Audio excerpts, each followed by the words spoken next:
Thank you everyone for subscribing to Infinitely Productions. If you have not done so, please click the bell and subscribe, and we hope you enjoy our content. My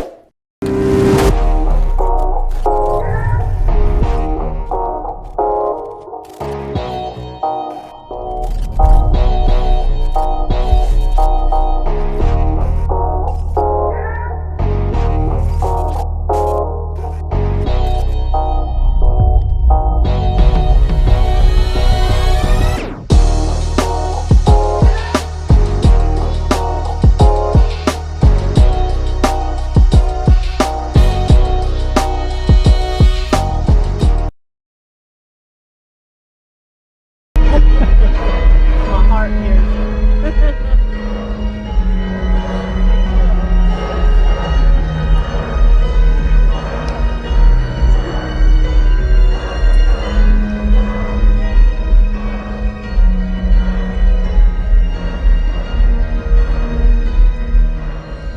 And then there was Pete the Killer, who was Sally Balls' brother. Then you had Nicky Eyes and MichaelFranzese.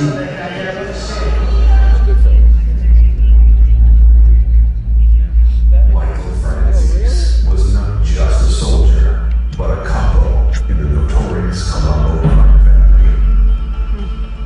He spent the better part of a decade in federal prison on charges including tax fraud, racketeering, and parole violation.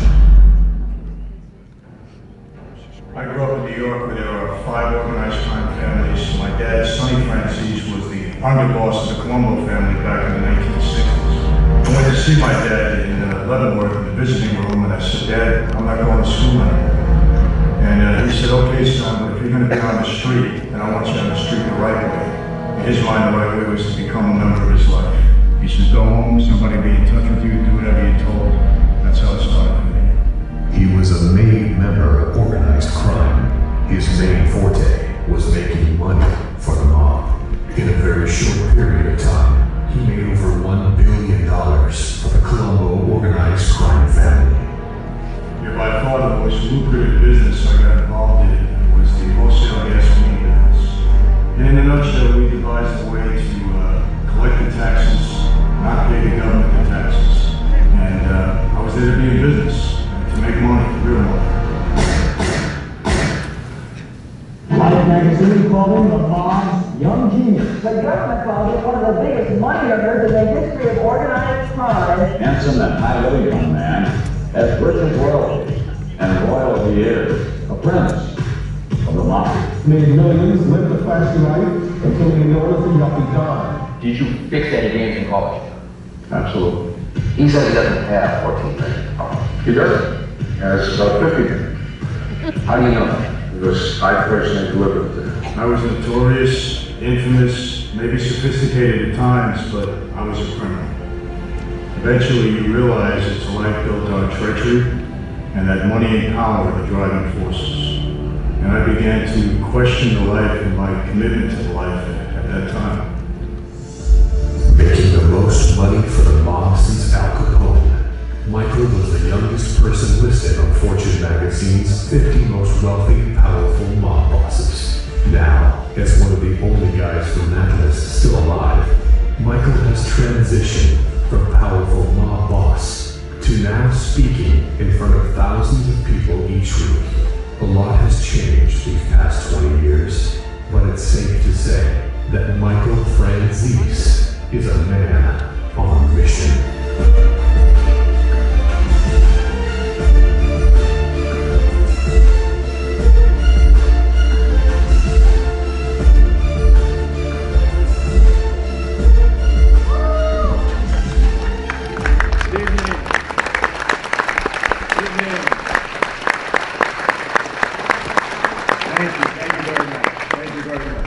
You know, I got to tell you, it's always special when I come back east. I live out in California now. A little bit different out there, I can tell you that. But whenever I come here, New York, New Jersey, you know, Pennsylvania, it's always like I'm back home. And I met some of you out there. Thank you very much, you know, for the warm welcome. I appreciate it very much. Now, let me tell you what we're going to do tonight. I'm going to speak to you for about an hour, maybe a little bit less than that. Then we're going to open it up for questions. And people, you can ask me anything that you want. I've been asked everything under the sun. You're not going to offend me. And if I don't want to answer, I know how to take the fifth. I've done that many times in my life, so we'll be okay there. But I think we're going to have a good night, and I appreciate you coming out. I know we got a storm here. I didn't expect that, but hey, it's all good. And you know, I want to make this clear right up front. When I talk about my past life, I don't glorify it in any way. I'm not here to do that tonight. But I also have to tell you that I have very fond feelings about a lot of things that I did in that life, a lot of the guys that I knew. When I walked away from that life, I didn't walk away because I was mad at anybody, because the life didn't treat me right. It was none of that. I'll get into the reasons why. But I just want you to understand that, you know, and I will say this right up front, and I mean this and I want to get it straight. I call it a bad lifestyle. And I'm not calling the guys bad. I was one of them. I just happen to be very fortunate, very blessed. But the life is bad because I don't know of any family, of any member of that life that hasn't been totally devastated, including my own. Now, not my wife and kids. Praise God, I've been able to spare them of that. But mother, father, brothers and sisters, I'll get into that a little bit. And any lifestyle that does that for a family is not a good life. And I spend a lot of time, a lot of young kids, a lot of gangbangers. I go into detention centers. I do a lot of stuff with these juveniles and really try to discourage them from the street life because I know it's a dead-end street. So I wanted to bring that up right up front and make that very, very clear. Not here to glorify it, neither am I here to knock anybody, because I had a lot of friends in that life, and there was a lot of things about the life that I enjoyed and that I missed, and we can get into that a little bit. But let me tell you how I started speaking. People ask me all the time, Michael, how did this happen? What a career transformation. Well, if you would have said to me 25 years ago I would be speaking to anybody about anything, I would have said you're crazy. Never expected that. But here's how it happened. I was finishing up a 10-year prison sentence in Lompoc Federal Prison. I had pled guilty to racketeering, got a 10-year sentence, $15 million restitution, $5 million in forfeitures, boom. I go off to do my time. I did 5 years. I got out on parole. I was on parole for 13 months out in LA. I had left the life. People were upset at me. And I really had a tough time in LA. It was the worst 13 months of my life, like a fish out of water, trying to reorganize and rebuild myself. Like a fool, and I mean a fool, I fall into a trap. I violate my parole. I'm walking out of a bank in California, 15 agents. They come in, lean on my bank accounts, put their handcuffs on me, drive my car away, go to my house with a search warrant, took every penny that we had, went into my wife's purse, took money out of there, every penny, said, this isn't your money, it's your husband's money. We locked him up. He will never see the street again. She has a breakdown on me at that point. 27 years old, we were only married a few years, and we had 2 babies, tough time. So anyhow, they were pretty upset with me for a number of reasons. I'll get into that. And when they put me back in, they put me in solitary. I'm in a hole. I actually spent 29 months and 7 days in a hole. They told me it was for my own protection, administrative detention, and you know, that was the excuse that they used. But I'm in Lompoc, California. I had a yellow pad and a paper. Every single day, I wrote the warden. Warden, let me out of here. This is Lompoc. I can make it on this yard. I don't have any enemies. Let me out. I was very effective. It took me 29 months and 7 days before he finally responded to me. He sends a correctional officer down to the cell. Never seen the warden. They don't come down there. And he says, Franzese, the warden wants to see you. I say, hey, great, right? Finally. So I go up to his office, and I'll never forget. As I'm approaching his office, I see him, and he looks at me. He walks over to his file cabinet. He opens it up, and there's all my letters. He was obligated to keep them, right, by the BOP. So he says to me, Franzese, you're wearing me out with these letters every single day. I say, Warden, I got a lot of time on my hands. I figure I'll write you, right? What am I going to do? So he says to me, I'll tell you what, I'm going to let you out of here. He said, if you thought you were going to get hurt, you wouldn't ask to go out. You don't look stupid to me. I said, thank you. He said, you're not going to escape. You got 6 months to go. I said, Warden, I lost 15 pounds. I got a young, pretty wife. Let me get in the yard, do some, work here, and get myself in shape before I go home. He says, okay, fine. He said, but here's the deal. You're going to have to sign a waiver.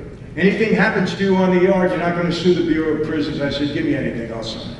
I sign it. I'm out the first day. It's a beautiful day in California. I have a Sony Walkman on. Young kids don't know what that is, but anyway, we know what that is.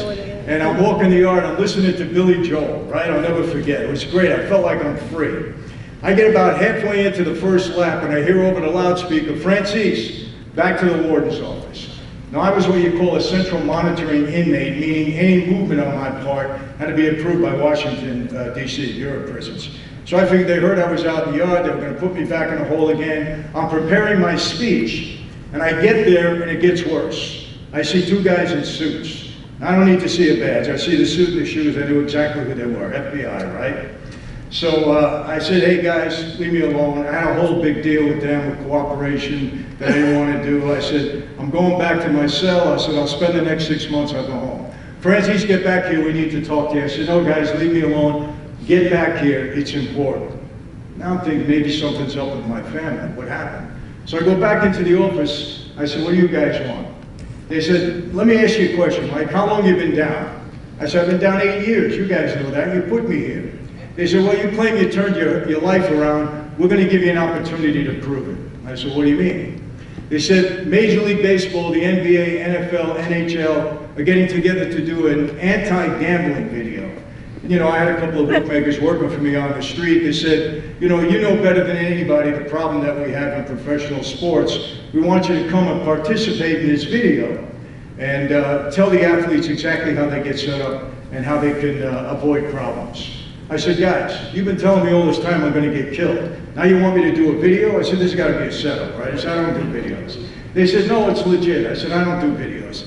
They said, listen, if you do this, agree to do this, we're going to take you out of here for 3 days. We're filming it in Chicago. We got a nice room for you, king-size bed. They said, go downstairs, take a dip in the pool, you're not going to escape. They said, order room service, pasta, macaroni, whatever you Italians eat. They said, have them all. Who's better than you for 3 days? I say, guys, I'll tell you what, I've been down 8 years. You get my wife in that room with me, I'll make a video on anything that you want. Trust me, I admit that 8 years is a long time, but it was okay, we were married. They said, we'll try. As it turns out, we had an earthquake in California the Monday they were supposed to take me out. So all movement stopped at the VOP. But since I agreed to do it, they filmed my portion of the video inside the prison. NBA Productions came in, and all the leagues chipped in, I think about $250,000. They did a really good job. It's all about Pete Rose, Art Schleister, Greg Noble was the MC, and then I did my part. And I said, look, this is exactly how we put these young people in trouble. And I get out of prison 6 months later, and the leagues come to me direct. And they said, Mike, this video is really having an impact. We want you to take this a step further and come and speak to our athletes because you know the problems that we're having here. I said, guys, I don't do speaking engagements. I said, I don't do anything like that. I said, thanks for the offer, but I can't do it. So I'll never forget the head of security for Major League Baseball, a guy by the name of Kevin Hallahan, big Irish guy, was a former homicide detective in New York. He looks at me and he says, oh, big tough mob guy, can't speak to a few athletes? Set it up, I'm going, right? So that was in 1996. I spoke to every baseball team during spring training, all the minor leagues. Then we went to the NBA, then the NFL, and then in 1998, the NCAA jumped on board, and ever since then we did another video. I spoke at probably 350 universities throughout the country to all the student athletes. And we talked to them about gambling, the dangers of getting involved with the wrong people, not necessarily the people in the mob, but anybody. And we talked to them about the relationships they keep and so on and so forth. It's been a very good program. I think we've helped a lot of young people avoid some serious trouble. So that's how I started speaking. And quite honestly, you know, I am a person of faith. I've spoken at probably 1,600 churches throughout the world over the past 25 years. Something I never thought I would do, people, but you know what? You never know. Sometimes in life, there's other plans for you that you're not aware of until the situation comes about. So that's how I got here today. And let me tell you, I'm going to talk to you a little bit about my life because I think, you know, look, I can sit here and tell you mom stories all night long. I have a YouTube channel. I got 400 videos there, a lot of stuff about it. I'm sure some of you seen it, probably know me from them. Thank you very much. And we're going to continue that. As a matter of fact, this week there's a gentleman by the name of William D'Elia. He's very close with Russ Buffalino. He's a right-hand guy. He wrote a book, great book. I'm going to be meeting with him at Russ Buffalino's house this week. Also, Chris Colombo, who is Joey Colombo's youngest son. I'll be meeting with him. And I don't know how you're going to take this, but Monday, I'm going into prison to sit down with the son of Sam. And yeah, What I didn't know is that, you know, he's turned his life in there around anyway, and he's been reading some of my books. There's a book being written about him now that's going to come out shortly, and the prison gave me permission to go in there with the crew and film an interview that I'm going to have with him. I'm not going to take it easy on him. We're going to talk about a lot of things, but we've got a lot of things coming up. You know, been very, very fortunate to be in the position that I'm in. And so a lot of things are happening. I'm telling this for the YouTube people. You're going to see a lot of stuff coming up. But yes, thank you. And thank you for following me. I really appreciate that. You know, thank you very much. You know, I'll tell you how that happened too. Never planned on going YouTube. Pandemic hits. I have 43 speaking dates postponed or canceled for that year. My team calls me up. Mike, what are you going to do? I said, I'm not going to do anything. I haven't been home like this in 20 some odd years. My wife is loving it. I'm not doing a thing. Oh, you got to go on YouTube. I said, I'm not into social media. I'm not going to do it. No way. It took them about 2 months for them to convince me. I said, you got to do something. I said, okay. So we started that, I think, in August of the year, the pandemic, and got very fortunate that it just took off. Thanks to all of you, so really appreciate that. We'll continue. But let me tell you how this started. My dad, Sonny Franzese, I'm sure many of you are familiar with him, underboss of the Colombo family. Thank you very much. I appreciate that. Back in the 60s, and you know, my dad back in the 60s, he was kind of like the John Gotti of his day in terms of media attention. Very, very high profile, always under investigation, always a major target of law enforcement. And I can tell you this, I grew up probably a lot differently than everybody in this room today. I grew up hating the police, hating the government, hating law enforcement. And not because my dad taught me that way, he was smart, taught me to respect the law. But it was really because of what I witnessed as a kid growing up. Law enforcement tactics, techniques against organized crime, very different back then than they are today. Today everything is very covert. Undercover informants, high-tech surveillance equipment, cameras all over the place. Today you can be under investigation, not really know about it until it's too late. Back in my day, when you were under investigation, they wanted you to know about it.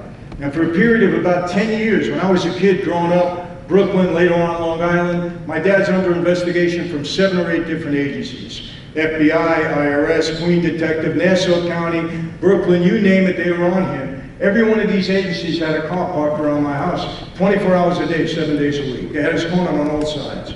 I was one of 7 kids. Whenever we left to go anywhere, we had a parade of law enforcement vehicles following us. Everybody knew when we were coming into town. And I witnessed some things that were kind of unpleasant. You know, every once in a while they got out of hand. They did some things that were pretty, you know, off color. I'm 10 years old, playing ball in the street. We live on kind of an incline. Kid throws a ball, goes over my head, rolls down to where 2 agents were sitting in the car. One guy gets out, you know, big burly guy, he's got a suit on, stops the ball with his foot. I get up to him and he said, sir, can I have my ball back?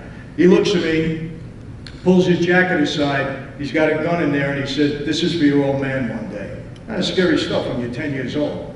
Another time we go out to dinner, sit down, having a bite to eat, the whole family, they would follow us, sit at the table behind us, watch us eat, right? So one particular night, again, agent gets out of hand, comes by my table, makes a nasty remark to my dad, loud enough for everybody to hear. He didn't like that. You don't disrespect my father, especially in front of his family. Dad jumped up, went right after the agent. Agent got scared. My dad is a tough guy. Pulls out his gun right in the middle of the restaurant. I'll never forget my dad's word. He said, go ahead, I'll drop you before you get off the first shot. Good stuff when you're eating, right? Everybody was screaming. Me and my brother jumping between them, separate them, pull them apart. You know, normal stuff you do when you were a kid. And so I didn't like them very much back then. But I want to make this very clear right now. You know, I don't feel that way anymore. I finally realized in my life that they were the good guys, we were the bad guys, at least most of the time. Look, any walk of life, anybody can get out of hand. But I have many friends in law enforcement now, not because I share information, I don't do that. We're just friends, many of us. And, you know, it's amazing how your head can turn around in life. I really mean it. And for me, it certainly was a transformation in that regard.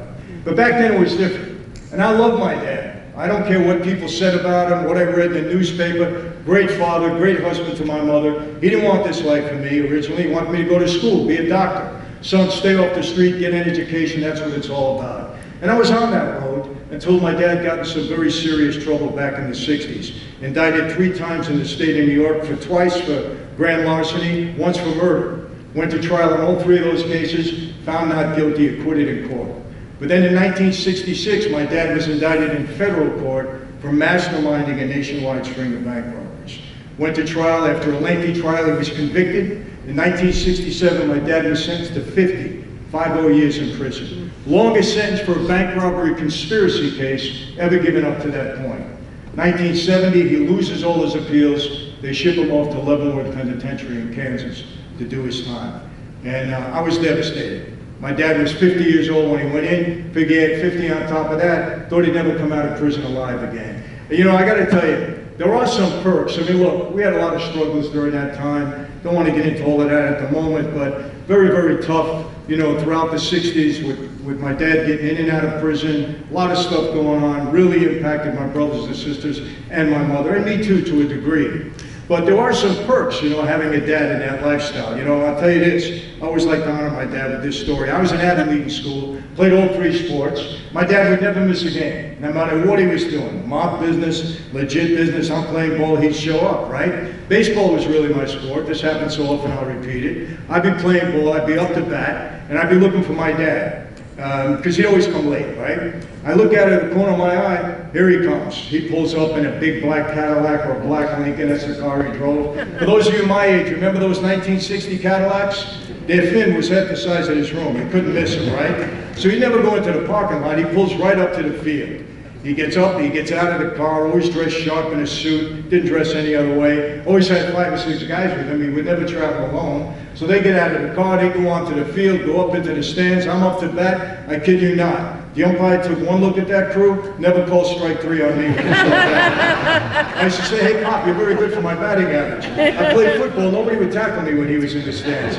Good to have a dad and a mom who can play sports, right? So anyway, there it is, 1970, after he loses all his appeals, they ship him off to Leavenworth Penitentiary in Kansas to do his time.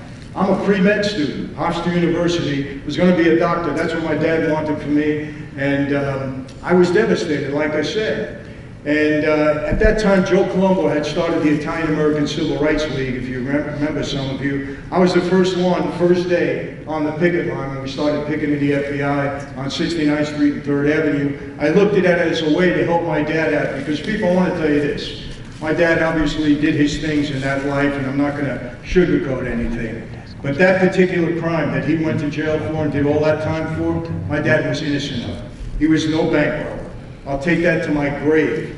We spoke to every witness. They recanted their testimony. We gave them lie detector tests, proved they lied at the trial. We could never get the conviction overturned. Went up to the Supreme Court on certiorari issues. In my dad's case, we had so many appeals, could never get the conviction overturned. And it's one message that I give our young people today. Listen, the system's not always fair. You put that bullseye on your back, you get in their crosshairs, you're going to go down at some point in time. You know, that's it. The best way to avoid it, stay away from it. That's it. You know, a lot of things I tell these young people too, you know, I don't have to tell you this. Life is tough enough when everything is good.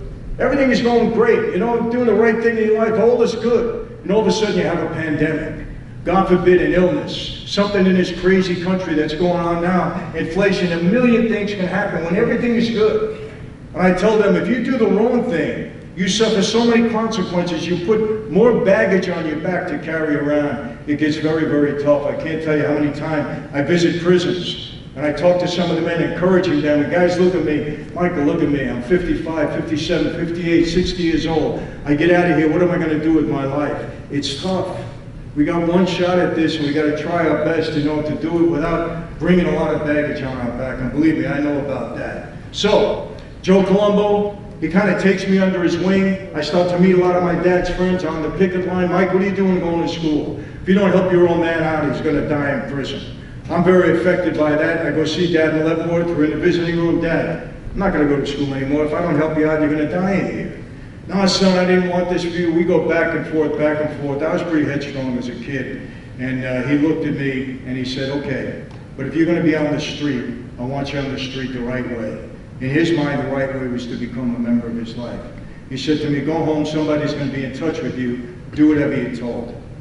And that was the only instruction my dad gave me. You know, one of the many things that I loved and admired about my dad is he never brought what was going on in the outside world into the house. Everything I knew about my dad from observation, from the media, from others, never from his lips. You know, he was like it didn't even exist out there. With all the trouble that he had, that's how he dealt with it, you know, all the time. And that night, he didn't give me any preparation. You know, that life is a secret life. You're not supposed to talk about the life with anybody outside of the life. And if my dad was anything, he was a good soldier. He wouldn't do that even with me, his own son. Go home, do what you're told. Obviously, you know, he knew I had it in me. And that was it. And I didn't question him. Hey, Dad, anything you want me to do, just point me in that direction, and I'm ready to go. And that was it. That was it, because I had blind faith in what my father wanted for me. Now, 2 weeks later, captain in the family picks me up, takes me to see the boss. Many of you know Joe Colombo had been shot, seriously wounded, eventually died from the wounds. A new boss had taken over, Tom DeBella. He's passed on now. I sat with Tom. Mike, I got a message from your father. He said you want to become a member of this life. Is that true? I said yes. He said, here's the deal.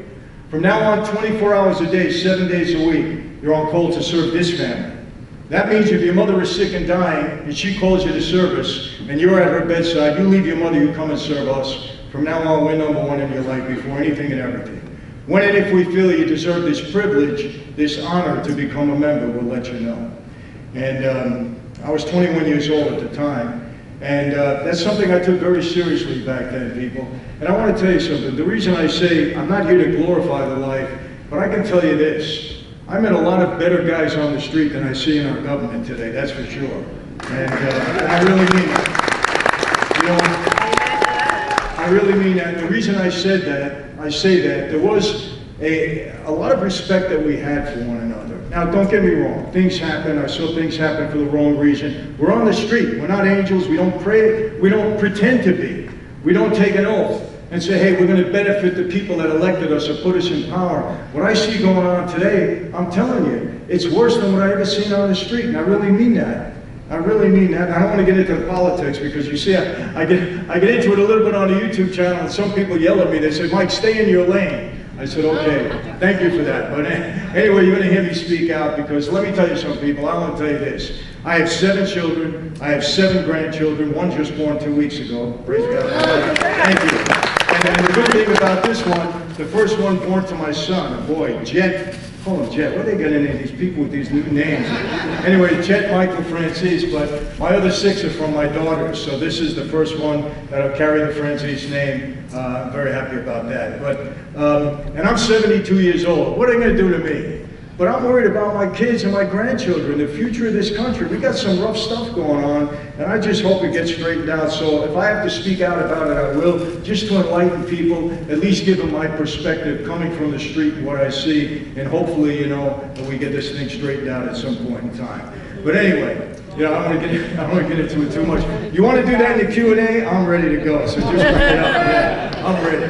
But so where was I? Anyway, yeah. So. I'm 21 years old, and I'm in kind of like a pledge period, recruit, where I had to do anything and everything I was told to do to prove myself worthy. And, you know, a lot of menial stuff in that life, you know, a lot of respect, a lot of discipline. You had a meeting at 8 o'clock, you weren't there at 7:30, you were late. Can never be late in that life. Drive the boss to a meeting. Sit in the car 3, 4, 5 hours. God forbid you leave, you go to the restroom, you get a newspaper, he comes out, you're not there, you're in trouble. I know I did that once, and I paid for it. A lot of stuff like that.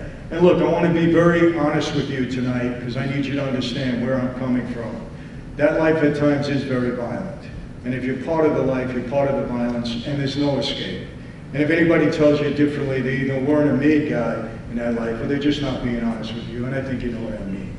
After about 2.5 years, I proved myself worthy in their eyes. Halloween night, 1975, I was called into a room with 5 other gentlemen. That night, we all took an oath and became sworn, made members of the Colombo family. And I'll tell you this, I took that oath very seriously back then. I take it very seriously tonight, even though I don't consider myself a member of that life anymore. You come into the life, you don't sign a contract, there's no retirement age, you can't say, hey, I'm done. You know what they say? They say when you leave that life, you either leave in a coffin or join the government and enter a witness protection program. Obviously, I've done neither. Very solemn ceremony, dimly lit room late at night. They wanted you to understand the seriousness of what you were getting involved in. The 6 of us walked into the room individually. Boss seated at the head of like a horseshoe configuration, underboss, consigliere to his left and right. All the captains were alongside of them. We had about 15 in our family at that point in time. Walked down the aisle, stood in front of the boss, held out my hand. Took a knife, cut my finger, some blood dropped on the floor. This is a blood oath. I cupped my hands, took a picture of a saint, Catholic altar card, put it in my hands and lit it aflame. Didn't hurt, it burnt quickly, it was merely symbolic. And he said to me, tonight, MichaelFranzese, you are born again into a new life, into Cosa Nostra. Violate what you know about this life, betray your brothers, and you will die and burn in hell like the saint is burning in your hands. Do you accept? Yes, I do. The other 5 guys were in the room, they all took the oath. You come into the life, you come in as a soldier. I was motivated to do 2 things. 1, get my dad out of prison. And by the way, I did get him out after 10 years on parole. And just to finish the story of my dad was in and out. He did 40 years on the 50, 40. He was in and out 5 times, each time on a parole violation, and each time for associating with another felon, somebody alleged to be an organized crime. You can't do that when you're, on that list. When I was on parole, I had 526 people on my separation list. Feds actually give you lists, people you can't associate with. Some of them on the list I never heard of. Some of them were dead. They don't even let you go to the cemetery and meet with anybody. Feds are tough, right? And my father would, he'd come out, he thought he was being covert, they'd surveil him, they locked him up 5 times. His last violation, he was 91 years old.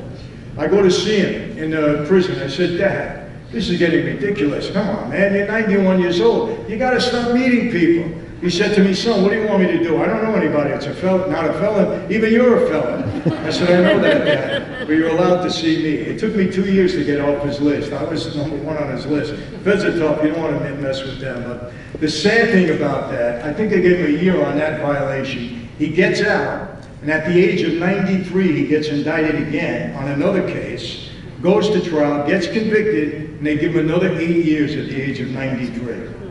Right? My dad was released from prison in 2017 at the age of 100. He was the oldest inmate in the federal system at the time of his release. Amen. And unfortunately, my dad passed away at the age of 103. And he was the oldest living made guy in America for sure. I believe maybe the whole world. I don't think anybody has that kind of a run in that life. I got to tell you that. But he was sorely missed. And look, my dad and I had some disagreements, no doubt about it. But in the end, we got it together as best as we possibly could. Obviously, he wasn't happy when I walked away, but we had a pretty deep discussion about it at one point in time. And he would never say it publicly, but privately he understood. And I believe he was happy for me. But anyway, so you come into that life, like I said, you come in as a soldier, motivated to do 2 things, get dad out of prison, and secondly, I wanted to make money. My dad says, in this life you make money, it translates to power, not unlike the real world. And I got to tell you this, after we all got made that night, we went into another room and we had a banquet, right? What do Italians do every time anything happens? It's an excuse to eat, right? We love to eat. I just got back from Italy, by the way. How many of you have been to Italy? Okay. If you haven't, you got to put it on your bucket list. It's the greatest vacation, the greatest place to visit anywhere. I got to tell you that. I might be a little biased, but I don't think so. Everybody says that, but it's just amazing. I've been there several times. I love the homeland. But anyway, where was I? I kind of lost my head. Oh, so we're having a banquet, and one of the guys come in, one of the soldiers comes in, and he's got a bag. And he says, okay, boss, should I give everybody their bag of money now? The irony being, everybody thinks you come into that life and all of a sudden you become wealthy. Everybody's throwing money at you. Just the opposite. Okay, you got to be paying up. You got to make your own way in that life. Don't believe anybody tells you. You probably heard it this way, that nobody's giving you anything. You got to make your way.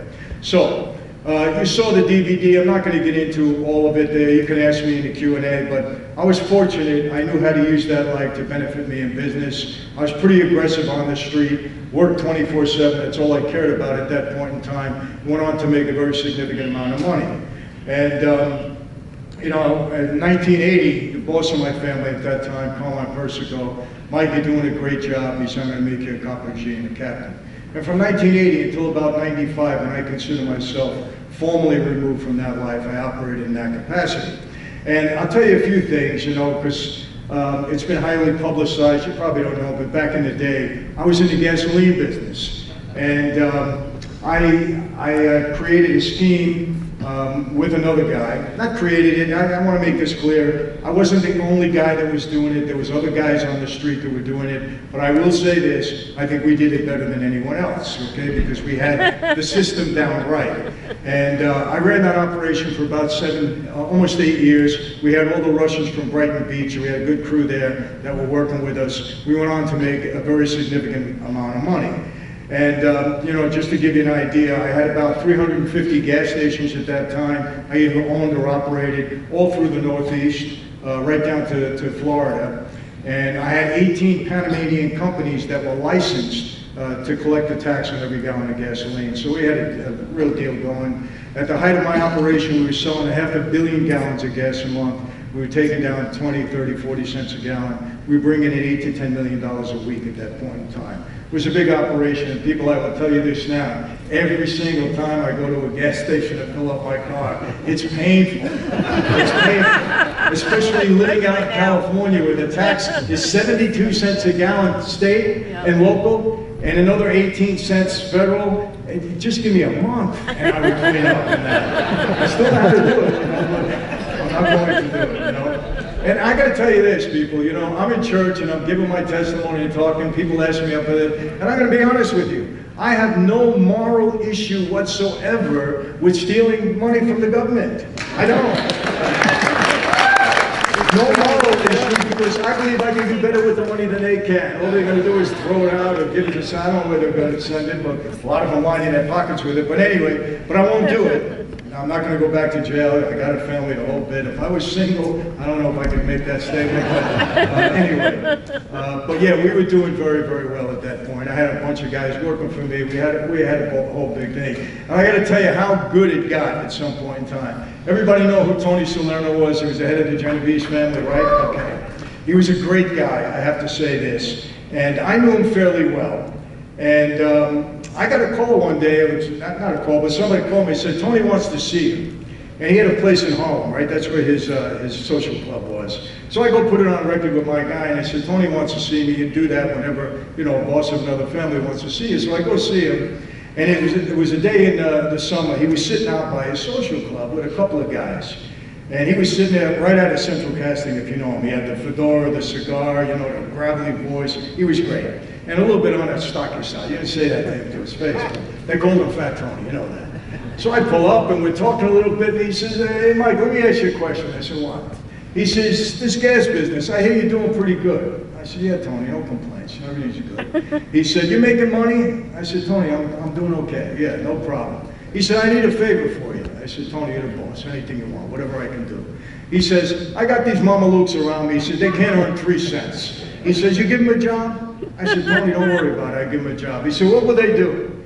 I said, well, I have a lot of gas stations. I said, how about I put them in charge of a gas station, they'll run it for me?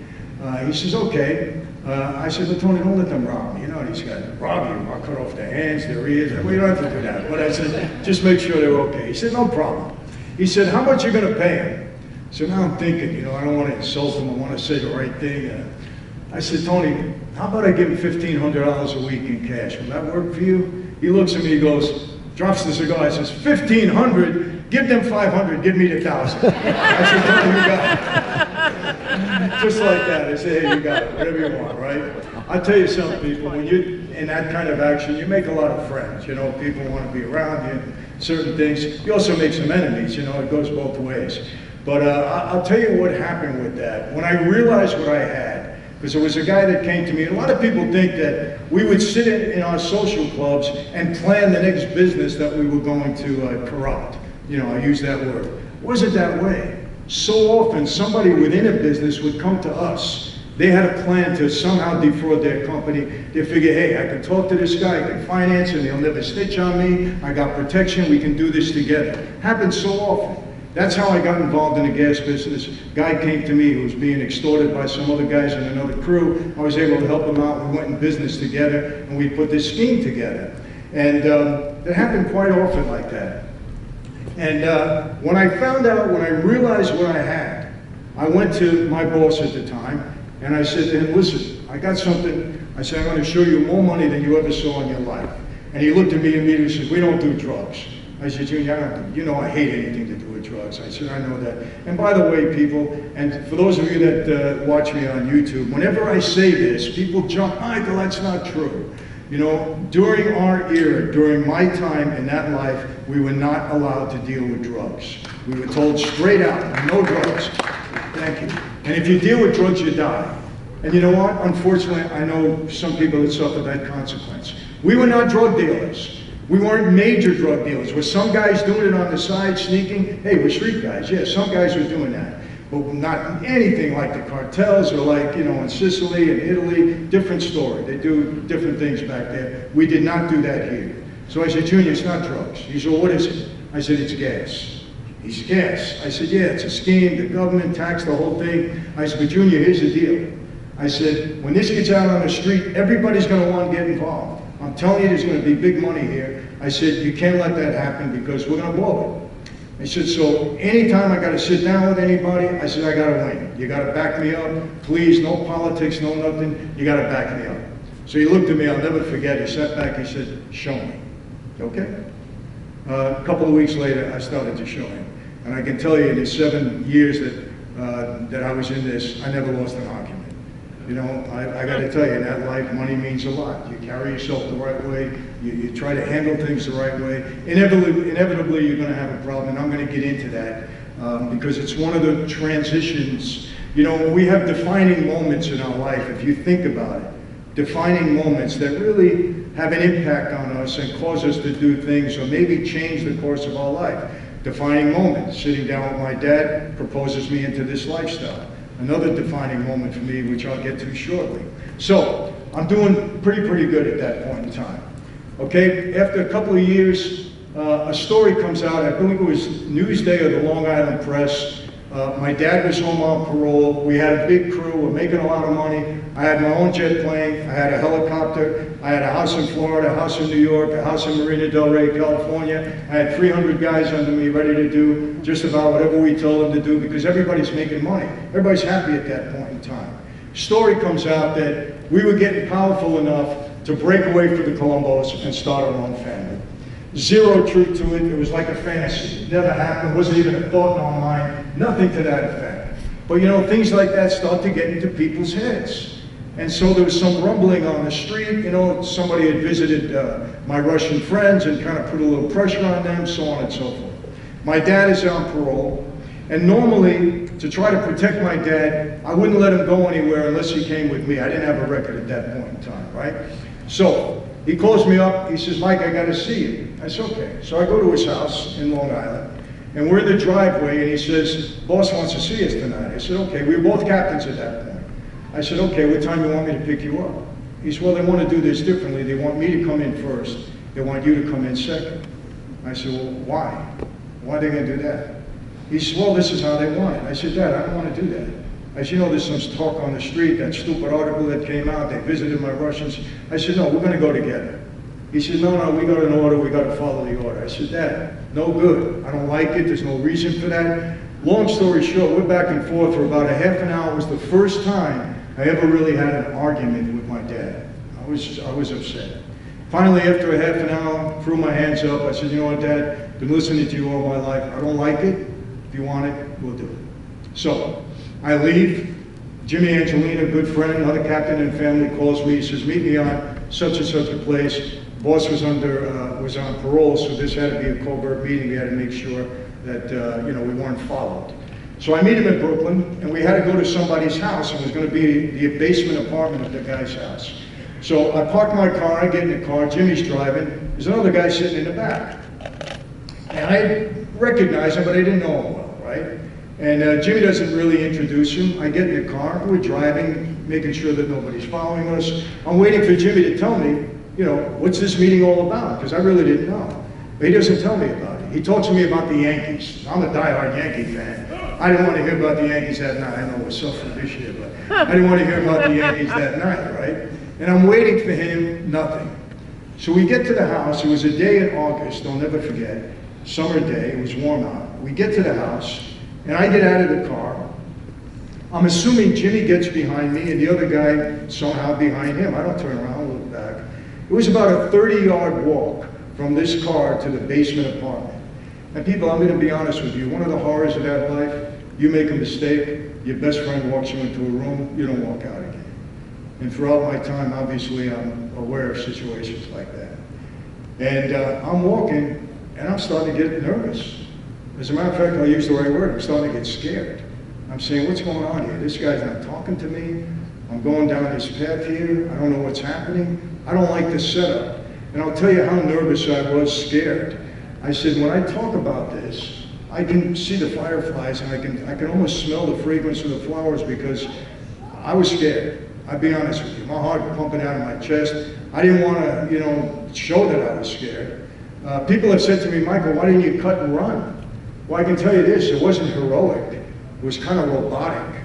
I almost said to myself, hey, if this is it, this is it, And we go down those steps. And I'll be honest with you, when that door opened, I don't know how I didn't faint. It was tough.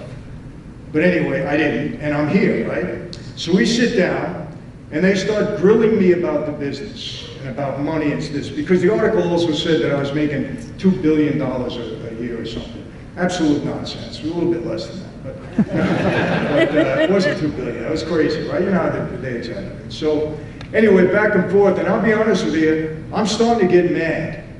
And one thing I learned in life, you never outshine the master and you don't get mad with the boss. So I kind of control myself, ease myself, answer all the questions. Everybody's satisfied, we get up, hey, have a glass of wine, everything's good, no problem. But I was aggravated, I wanted to get out of there. So I said, Jimmy, take me to my car. I got to drive out to Long Island, I got a long way. So we get in the car, and I'll be honest with you too, I'm mad at Jimmy because he didn't prepare me. I know him my whole life. My whole life, we were good friends. So we get in the car and I'm ready to blast him verbally, right? And before I do, he says to me, stop, before you say anything to me, I want to tell you something. I said, what?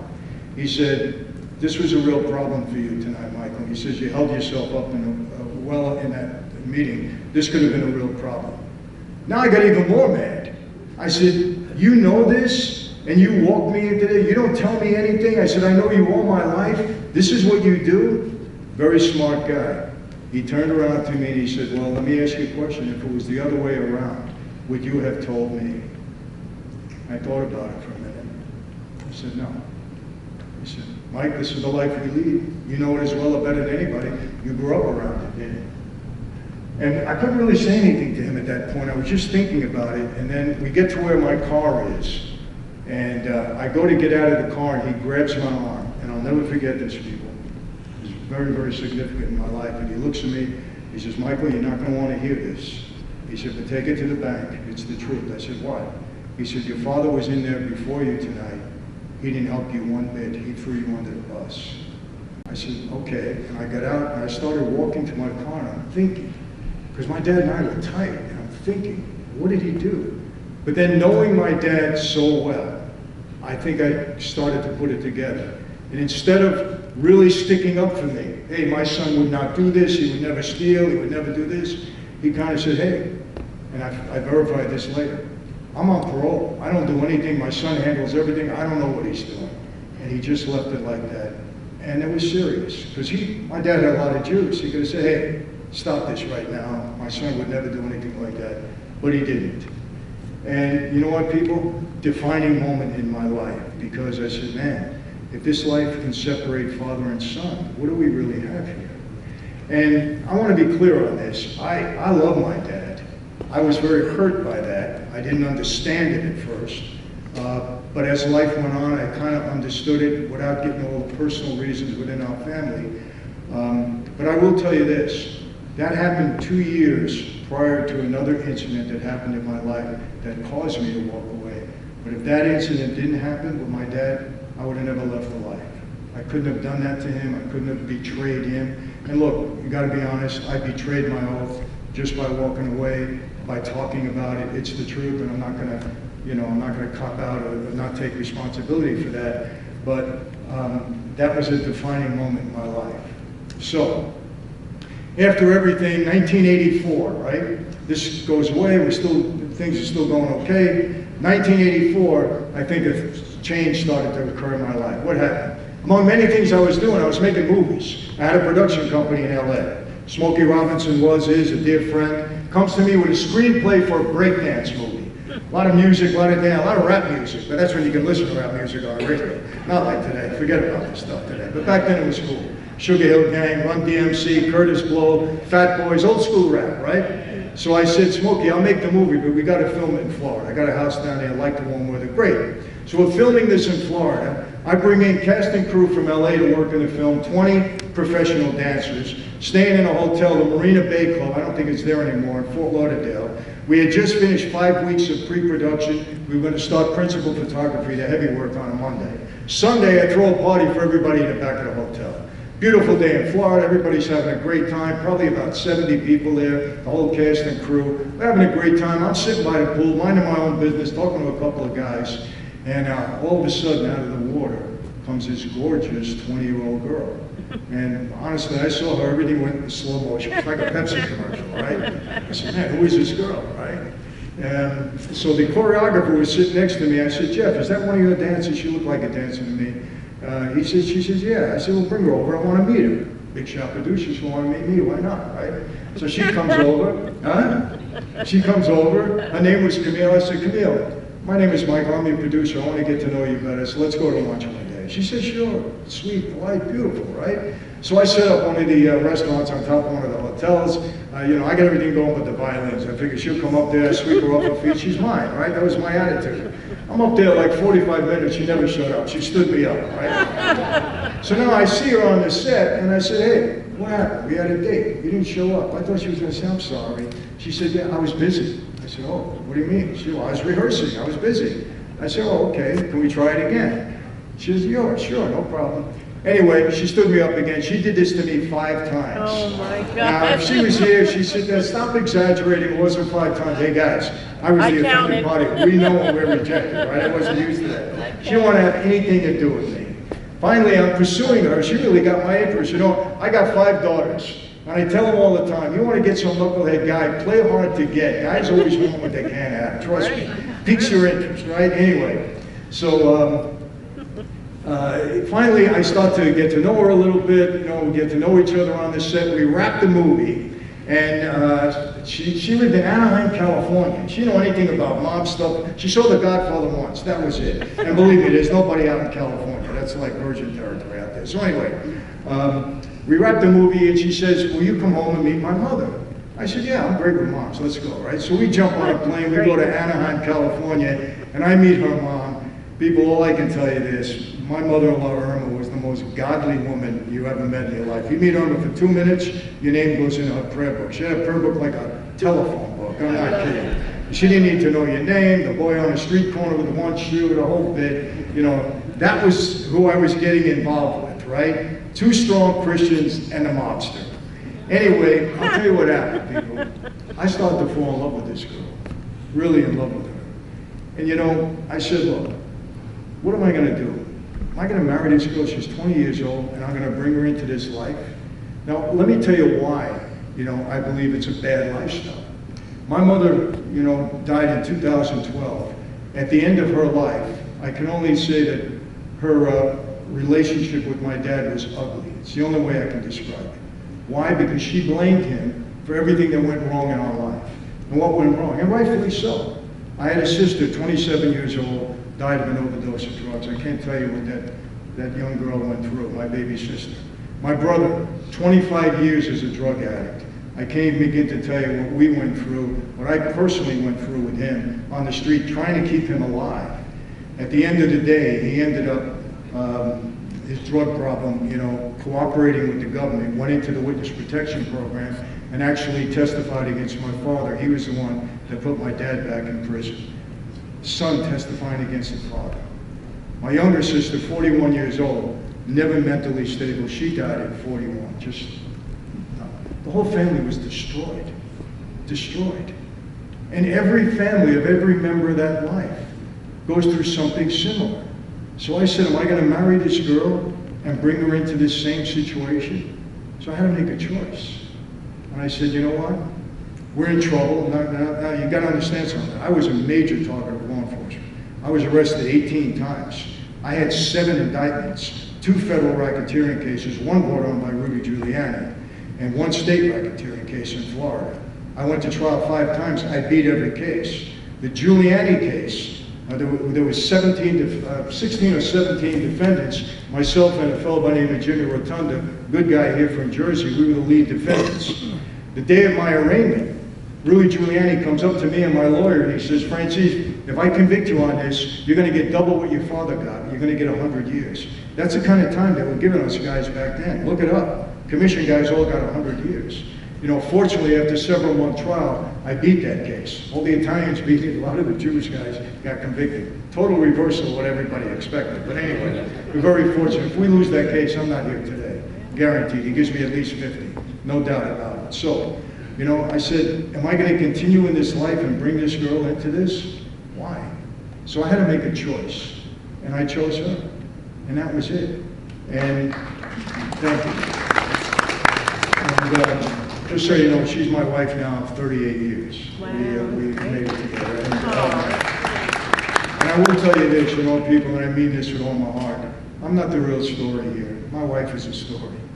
I mean, 8 hard years in prison that she went through. She was 21 when I married her. I married her in December of '85. I went to prison. I'm sorry, I married her in July of '85. I went to prison in December of '85. And I had 5 tough years. The government was putting a lot of pressure on me. We had a very, very rough time. They put me on diesel therapy, were moving me all around the country. When I walked away from the life, I tried to do it quietly, but Life magazine wrote a whole huge story. The feds came into prison. Franzese, you're a dead man anyway. Cooperate with us. We'll put you in the program. I didn't want to do that. You know, I didn't want to hurt anybody. I wasn't mad at anybody. I just wanted out of the life. But it took a toll on us. And my wife, she really went through a lot of stuff. The 13 months I was on parole, you know, basically dodging bullets. My dad was upset with her. Had a whole lot of stuff. I'm not complaining about it. I brought it on myself. You know, people, I took an oath.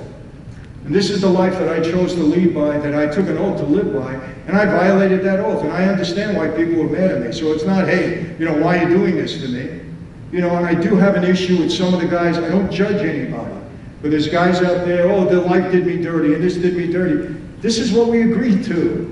And you know, you're coming on the street, you know everything isn't going to be the right way all the time. There's a lot of treachery in it, no doubt. There's a lot of backstabbing. Same in other thing. In corporate America, we see that. Except in that life, the consequences are a little bit more severe. That's the difference. But you know, I don't like to put the blame on anybody else, and they did this and that. I violated my oath.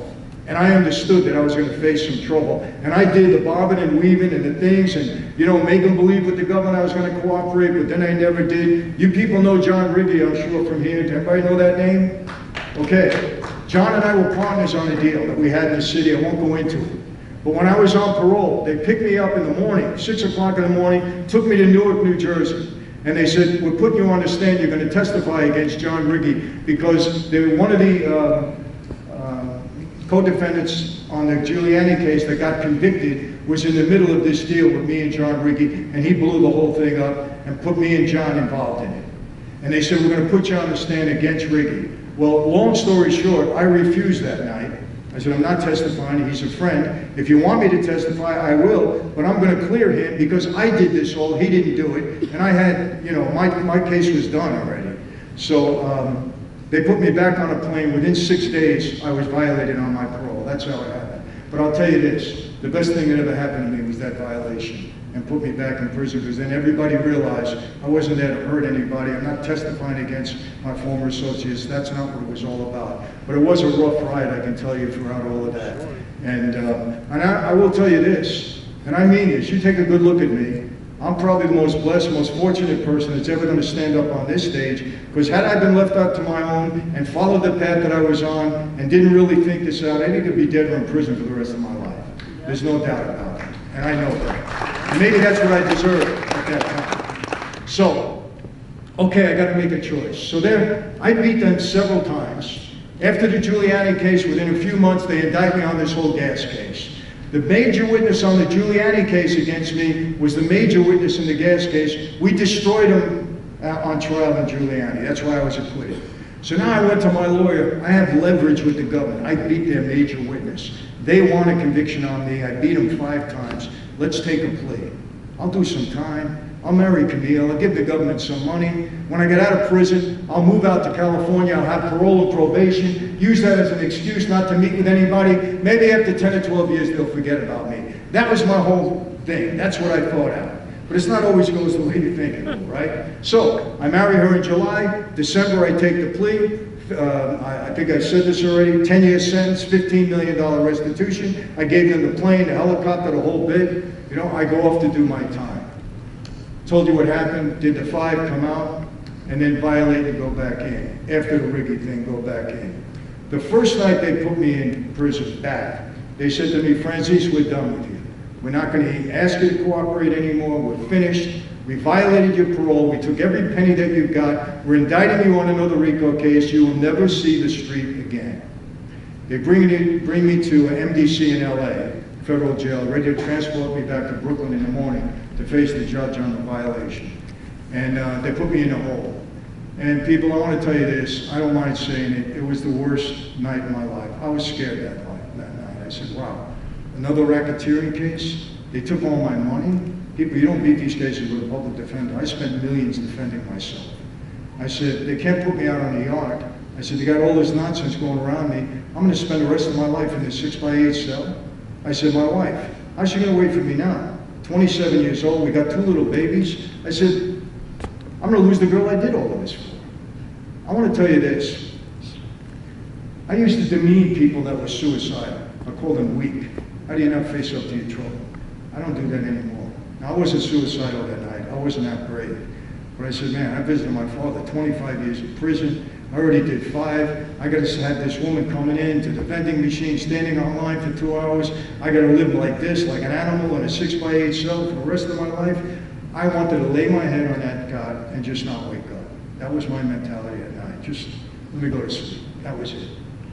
And I'm laying there, and I'm not going to get into all of this. This is not the time. But I'm laying there, and I was done. Prison guard walked by my cell. He opened up the flap. He said, Franzese, you okay? You don't look good. I said, man, get away from me. I don't want to see any of you guys tonight. Leave me alone. So he leaves, right? He comes back about 2 minutes later, and he pushes something through the slot on the door, falls on the floor, I hear kind of a thump. And I looked down. I was kind of groggy, and it was a Bible. And all I want to tell you is this. I spent 29 months and 7 days in confinement. And people, I'll tell you this, it's not easy. Isolation is not easy. I am dead set against that for young people because it could destroy them. I saw a lot of bad things go on down there with guys that just couldn't handle it. I don't knock them. It was tough. You know, I got through. And I came out of there a person of faith. You know, I am a Christian, certainly not perfect, but my belief is very, very strong. And I've been saying that around the world for the last 25 years. And I want to tell you how meaningful this is for me. When I walked out in '95, everybody predicted my death. You read the inside cover of my book, Blood Covenant. Guys, you want to read a mob story? It's a mob. I don't know if they have any here. If you want to read a mob story, it's a mob story. And ladies, you want to read a love story? It's a love story. It's a story about me and my wife, how we got together. But it's really how a life can be transformed. But read the inside cover. Everybody predicted my death. Life magazine, quote, if he holds to what he has promised, will mark the first time a high-ranking member of the mafia will publicly walk away from his past and live. Ed McDonald, head of the Organized Crime Strike Force, my prosecutor, he went on national TV and he said straight out, excuse me, if he holds to what he has promised, no, that was Life magazine. Ed McDonald said, I wouldn't want to be in MichaelFranzese's shoes. I don't think his life expectancy is very substantial. Very diplomatic, you know, predicting my demise. Bernie Welch, the FBI agent, he wasn't diplomatic. He followed him to the podium and he said straight out, Franzese will get whacked. And I think you know what that means in street terms. My mother, God rest her soul, she said, I pray for my son every night. She was so worried, no one to talk on the street, and being married to my dad all those years. She didn't think I was going to make it. And that was in 1995. I told you in 1975, when I went into that room and took that oath, there were 6 of us. Today, I'm the only one alive. Not one of those men died of natural causes. All 5 of them were murdered. We had a war in our family. You probably know this. Colombo was 91 to 94. A bunch of guys got killed. I think 18 guys became informants. Another 63 went to jail for some period of time or another. And, you know, a little bit more proof that when you have a different plan in your life, things work out. You saw the Fortune magazine article was written in '86, 50 biggest and most powerful mob bosses in the country. Huge article. Half the magazine, they featured 6 of us. I was one of the 6. And they actually had a chart with the 50 of us on there, according to rank, wealth, and power. I was number 18, youngest guy on the list, 5 behind John Gotti. Gotti was number 13, he hadn't been made boss yet. And people, don't ask me how they make a list like that. It was ridiculous. They didn't ask for our tax returns. It was just, they threw names up there and whatever. It sold a lot of magazines, but it was stupid, believe me, like so many things they do. But I'll tell you what's not stupid about that list. Out of the list of 50 today, 30 some odd years later, 48 of those men are dead. Number 49, I believe, is still in prison. He's older than me. And number 50 is here tonight. So to say that I'm fortunate and blessed, thank you, is really an understatement. And you know, I'm very, very thankful for that. And honestly, people, I don't mean this. Believe me, I have my moments, and you know, they always say this. You know, you can take the boy out of Brooklyn. You can't always take Brooklyn out of the boy. And I'll just give you one example. You know, I pulled into a gas station. I was driving, I had an SUV, and I pulled into the gas station to put gas in my car, right? So I get out, and I start to fill it up, and another guy comes in, and he's got an SUV too. He pulls in next to me, and he comes around to his car. He's about to put gas in there, but then he stands there. He's a little guy, he's this big, right? He's got his arm on the pump, and he looks at me and he says, "You left your car running." I said, "Oh, excuse me." I said, "I forgot." I go back. I turn the car off, right? My wife's sitting in there. And I come back, and here's the guy again. He's like this. I said, "Can I help you anymore? You know, what else you want?" He said, "Why did you leave your car on?" I said, "I told you I forgot. You know, what do you want?" He said, "You forgot?" I said, "Yeah, I forgot." He said, "My 5-year-old daughter would give me a lame excuse like that." I said, "Oh, where's this guy going?" I said, "Look, you didn't come here to talk to me." I said, "Why don't you put the gas in your car, go about your business, and so will I." Right? He looks at me, he goes, "You know, you're a real blankety blank." He starts cursing me out. So I look at him, my first reaction, I want to pull the pump out, put the gas on him, and light a match. Right? That was it. That's Brooklyn stuff, right? Immediately. But I don't. I stopped. And I said, "Are we going to start something here?" I said, "Go back in your car." I said, "Don't let this get out of hand." With that, his wife gets out of her car. She's standing on the running board, and she starts cursing me. You would have thought I was starting a nuclear explosion in a gas station. California's got a lot of crazy people out there. You really got to fight it sometimes. So he's still talking, and I'm turning around, and I'm putting the gas in my car, and I'm really, and all of a sudden, okay, here's another car coming in. My daughter, Amanda. Right, these kids, they smell you when you're in a gas station. You got to fill everybody's car, right? So she finds me in the neighborhood, and she's my real feisty one, right? She parks the car. She seen that I was a little upset, and she starts walking towards me, chest out. "Daddy, what's wrong?" I said, "Amanda, get back in the car."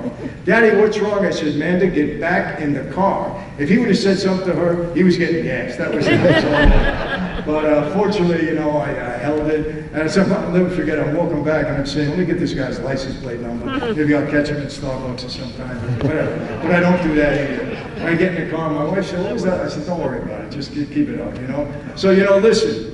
You don't become perfect when you become a person of faith. You know, your faith is strong, but you still do some crazy things, and I do also. But anyway, that's it, people. I don't want to get too... I do want to say one thing. I don't know how many of you are from Atlantic City, but I will tell you this. Okay, you know, there's very significant things happen. I don't know if you know what happened, but back in 1929, the first major meeting of all of my former associates and colleagues across the country really happened here in Atlantic City. And a lot was resolved, and a lot was formed during that meeting. And everybody was there, from Luciano to Capone to Lansky to everybody. And I know a lot about this. I'll do it on YouTube. I'm not going to take up your time tonight, but we'll do it one day. But this is, in many ways, it was the birthplace of Cosa Nostra. I don't know if that's a good thing or a bad thing, but anyway, that's the distinction. But thank you very much. Time for questions. Thank you. And I'm going to see some of you in the back later, right? Okay, great. All right, I think I got a microphone. I'll pass it around, and we'll get going.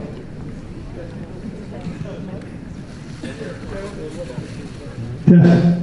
If you have a question for Michael, please come up to the stand. Oh, come on over here. We're on the spot. Yes, still can't get used to it. Is anybody else listening? A lot of questions. Yes, sir. Ready? Yeah. Good.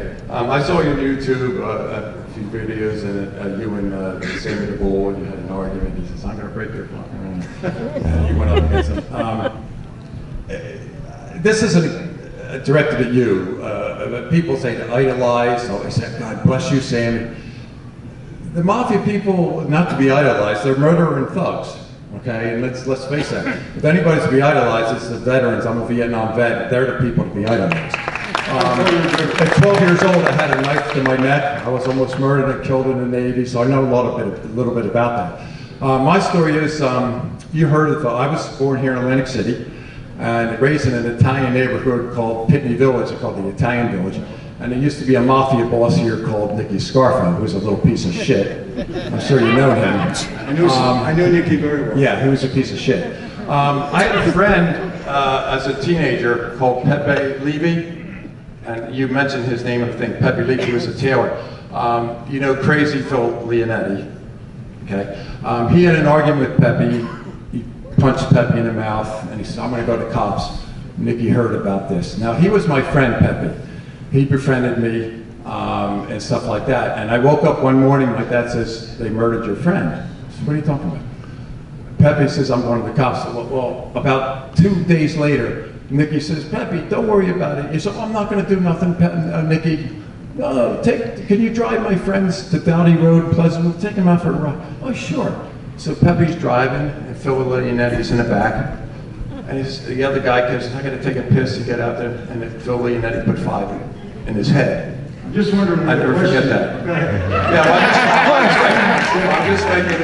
I know this story like that. But my thing is, I respect it for being a Christian and all that stuff in the mafia, but they're not to be idolized because there were thugs and murderers like John Gotti and all these, your Fat Tony and all that. If you're going to be somebody to idolize, it's the veterans. But I respect you for being a Christian and turning your life around and stuff like that. Well, let me respond to that. I don't think you should idolize anybody in this life. We don't idolize people. We respect them and we honor them. And certainly our veterans, I think, deserve more of an honor than most people because you're ready to give your life to your country. And I think that's extremely noble. And I've spoken at Camp Pendleton and to a lot of families when some of the military was being released overseas. So I totally agree with that. I also think it's a shame the way this country at times treats our veterans. They don't. Okay, I really mean it. But I want to say this, okay? There's good and bad in every life. And let me explain this. We know Roy DeMeo, everybody talks about Roy, everything. Roy would have been a serial killer whether he was in the mob or not. That's just who he was. Nicky Scarfa, I happen to like Nicky. He and I had an arrangement together. However, I understand Nicky, and Nicky would have been Nicky even if he wasn't part of that life. I don't want you to think that that life makes people what they are. You are who you are. You enter that life. You're not going to change who you are. You didn't all of a sudden. You're not all of a sudden a schoolboy, then you become a killer. You are who you are. So I want you to understand that. But I totally agree. You don't idolize people in that life, nor do you glorify that life for the reasons that I spoke about tonight. But I get it. I'm sorry for your friend. I really am. Because well, I'm glad you became a born-again Christian, and then you're a good guy. The past is the past. We all have our demons. Trust me, I have my demons. Believe me. But God bless you. Thank you. Franzese, Ceasar Venturelli. Tom LaVecchia's buddy. There's Tom LaVecchia. You know Tom LaVecchia. Tom's a good man. Where is he? Right there in the white sweater, right there. And make sure you, Tom LaVecchia has a great YouTube channel. Go on, he's terrific. I like him very much. Thank you, Tom. Thanks for helping out. It's called New Theory Podcast. Yes. Tom LaVecchia. Good guy. One of the good guys. Yes. Great show, Mr. Franzese. Pleasure to meet you. Thank you very So much. I just want to hear about, and now that we're in Jersey, and I'm a Jersey guy, how serious did the New York mob, the 5 families, take the Jersey family, the Del Conte family, John Riggi? When you guys came over, I mean, did you smirk about, hey, I want to see the Jersey guys, the farm team, or did you take them serious? Did they really have a stronghold over North Jersey? Because I know Philly had South Jersey, but did they really have a stronghold of North Jersey with the unions, with the loan shark and the bookmaking? And did you have to watch yourself as a New York guy coming over to Jersey? You had to tell them you were coming over, you know, you had to just, you know, pay your respects. or did you guys take it kind of lightly? And really, how strong was the Jersey mob back in your day? You know, it could have been different for different crews and different families, but we had a lot of respect for the Jersey guys. I liked John Riggy a lot. He was a good guy. Jimmy Rotunda, another good guy. You know, I liked them a lot, and we didn't take them as second nature guys. You know, let me give you an example. Whenever I had to go anywhere, Chicago, down to Miami, you know, even Kansas City, Jersey, if I was going to meet somebody, I had to put it on record. I had to let the guy know. If I was going to do some business here, I had to check in. Okay? The only place we didn't have to do that was in California. Hey, do whatever you want out there. Don't worry about it. We'll worry about it later. So, and Jersey was taken very seriously. We respected the men here, and they deserve the respect. They were a good crew. Did you treat them as a real organization? Absolutely. They weren't second class. No, not at all. No, you know what? We didn't treat anybody as second class, really. I mean, I can't say that, other than, you know, out in California. I mean, the guys in Chicago, we treated well. Jersey, a lot of meetings with Jersey back and forth. Couldn't do gas here for a different reason, and Jersey was the only state drove me crazy. But I had a lot of good relations, and they were looked at very well, very well. Michael, thank you for your time. You're Appreciate very it. Thank you very much. Thanks for coming. Appreciate it.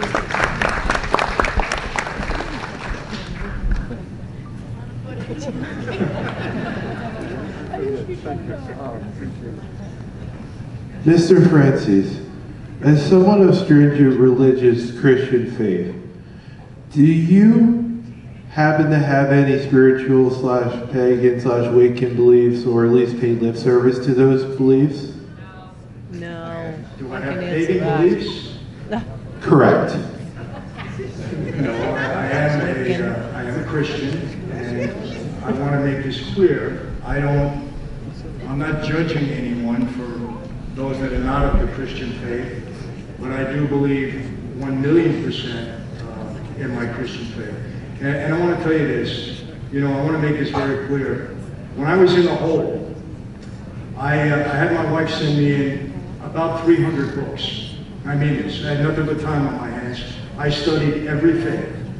I read and I studied. And I had books come in to explain and help me interpret a lot of the Bible, because it's not always easy to interpret all of Scripture. And I came out of there believing 100% that the Bible is God's Word and that Jesus is my risen Savior. And that belief can never be taken away from me. It's too strong. For me, the evidence is too powerful. Amen. But knowing that, it's not up to me to impose my faith on you. It's not up to me to try to turn you into a Christian. I can't do that. But I am obligated merely to share what the Lord has done in my life. Mark 16:15, Jesus' last words, go out and preach or share the good word to all of creation. And that's what I do when I share my testimony, like I do quite often. So in answer to that, no, I don't aspire to any pagan beliefs. I think there is only one true faith in this world, and that's it. And I just can hope and pray that everybody sees it that way, because, amen. I want to tell you this, and you give me an opportunity to say something. You know, people, it's very good in life to develop healthy fears to what's no good for you. Healthy fear. I have a healthy fear of drugs. I'm scared of drugs because I saw how it could destroy lives. I'm going to say this out loud, people are going to get upset with me. I have a real, genuine problem with Joe Biden. I'll tell you why.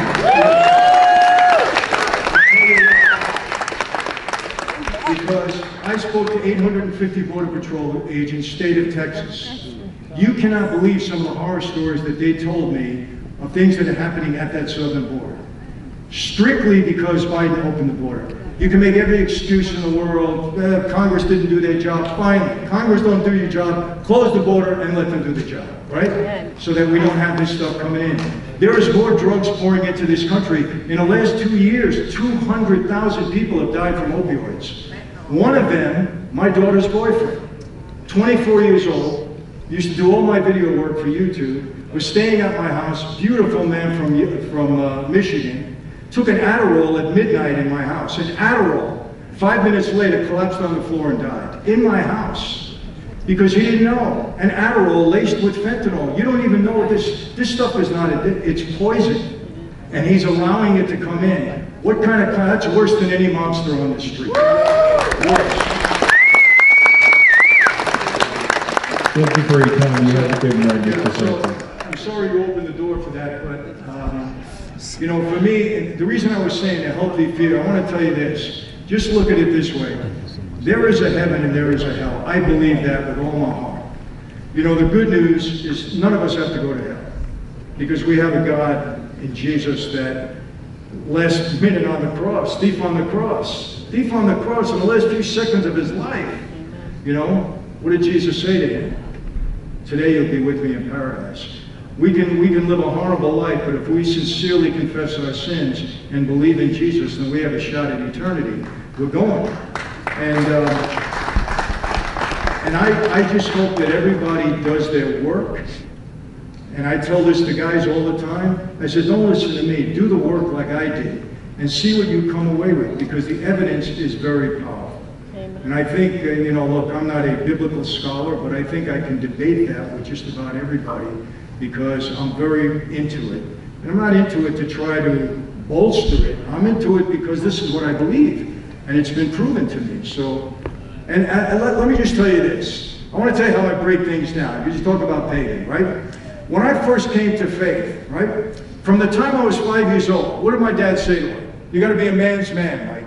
That's the standard in life you have to live up to. You walk down the street, hold your head high, have integrity, treat women and children the right way, keep your word. This is what he taught me. Be a man's man. That's the standard. I get into the life, the same thing. We're men of honor. We're men's men, right? So when I came to Christ, okay, I challenged it. I said, wait a second. Jesus of Nazareth, he was a man. Catholic school, I had this kind of wimpy view of Jesus. I'm not blaming Catholics, just the way I was brought up. I said, let me see what type of guy he is. So when I studied the Bible, I took Jesus' deity away from, I separated his deity from his manhood. And I started to study Jesus of Nazareth. There was no greater man that ever walked the face of the earth than Jesus of Nazareth. So here's how I came away, and not automatically, after all my investigation. Well, if you try to emulate the greatest man that ever walked the face of the earth, if you're a husband, you're going to be a better husband to your kid, to your wife. You're going to be a better father to your kids. You're a boss, you're going to treat your employees the right way. You're an employee, you're going to give your boss an honest day's work.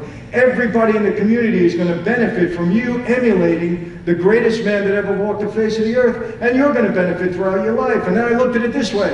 Well, if he's not the savior of the world, well, when you're dead anyway, so what did you have to lose?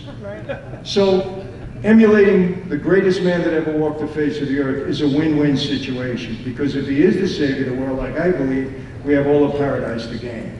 That's my view.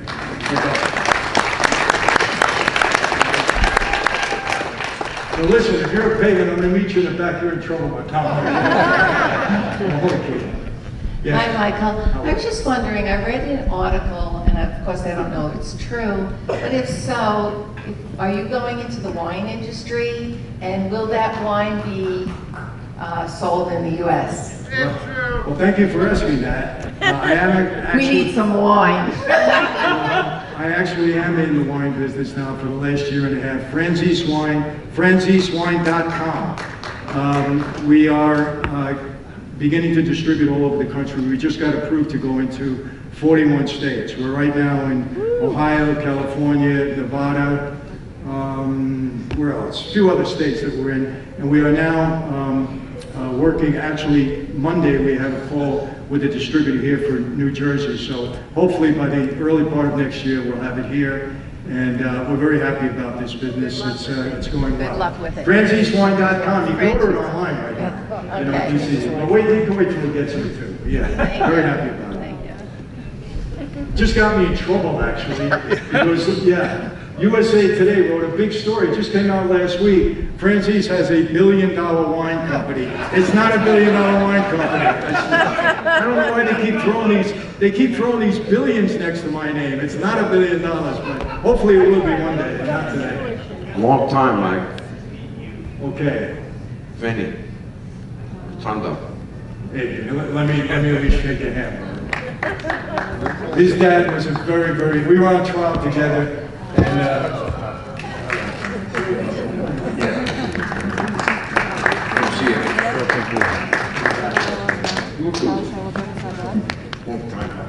and how. His dad was a prince of a guy. We spent several months on trial together. We sat next to each other, and quite honestly, we laughed the whole way through. And fortunately, we got a not guilty verdict. Otherwise, we wouldn't have been laughing in the end, right? Anyway, all right, brother. Thank you.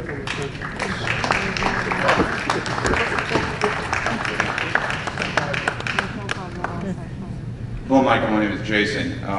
My question is about Greg Scarpa, arguably one of the most dangerous mob bosses in the entire mafia. But my question is about his social club. What was with the name of his social club? I can't figure this out. Listen, Greg, I'll tell you this, when we heard, I was around Greg a lot, obviously, and same family, same crew.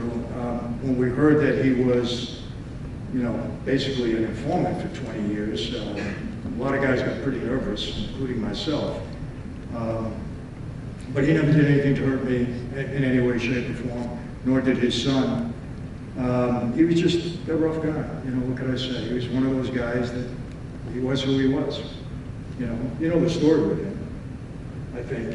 I know a lot, but the Wimpy Boys? How did he name I don't his... know how he got that name. I never asked him. We laughed about it at times, but I never asked him how it came about. But he was no wimp, I'll tell you that. So I don't know who he was referring to at the time. But look, I think everybody, many people know the Scarpa story, but it was very unfortunate.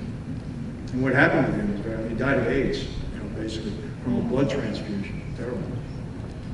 Anyway, thank you. Good evening, Michael. How are you? I'm pretty good. I think it's the biggest cover-up in the history of planet Earth. Do you have anything to comment about reading minds? Reading minds? Yes. I can't read minds, so I don't know anything about that, I'm quite honest. It's called remote neural monitoring. It's on YouTube, just like you're on YouTube. I watch you all the time. It's called, his name is Kevin Christian. He explains how it operates. You get the coordinates where you're standing right now, hooked up to a satellite, and then you go on a computer, you can read your mind. I'll pass on that. I don't want anybody reading my mind. Thank you. You're welcome. Mr. Franzese, Jason McGrelly again. Yes, sir. Tom Lavecchia's friend. Yes, sir. So, now that you've been in the, Wall Street, Main Street life, doing business, in the underworld, two-part question. What was the most lucrative in the underworld for your crew? Was it the loan shark, the bookmaking? Was it the car dealerships you had? What was the most lucrative for you then? And I guess the second part of that question, when you got clean, now, and I read your book, so I kind of know the answer, but I guess it's for the audience. You take those lessons in the underworld, doing business now. What lessons have you taken to move on into this and doing business with the slices and the wine and stuff like that? But before that question, what was the most lucrative business back then? Well, for me, it was the gas business. I mean, there'll never be another earn like that, and I can't see it. And let me tell you, my partner became an informant, and he blew the whistle on everything. Had he not, I don't think they would have ever caught up with us. They could not figure it out. They couldn't. As a matter of fact, I had a Mazda dealership.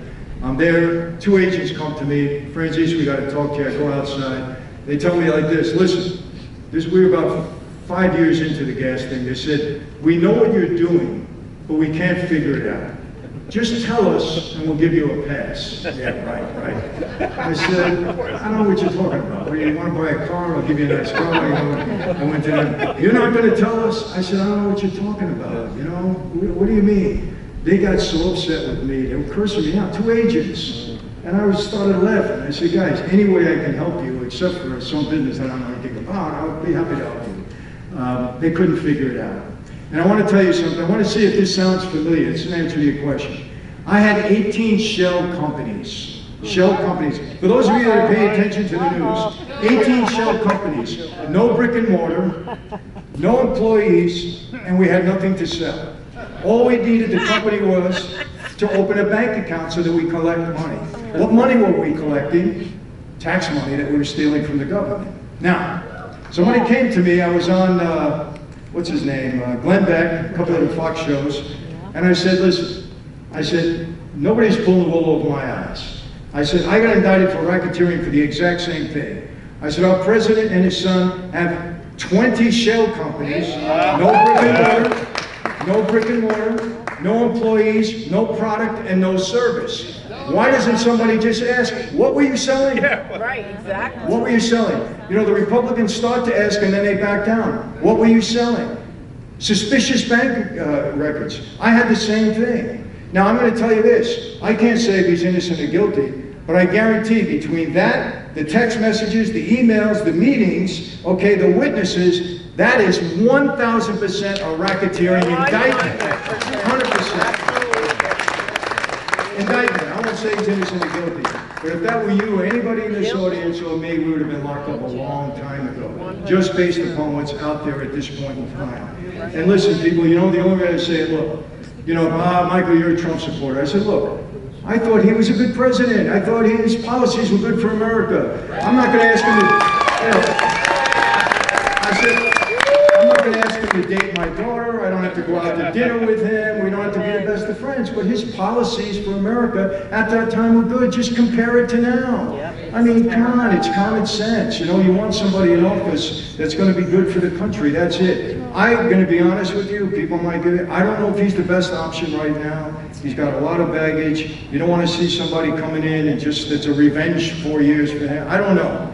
I really don't know. I'm not saying that, so I haven't, you know. But listen, anybody know who Anthony Scaramucci is?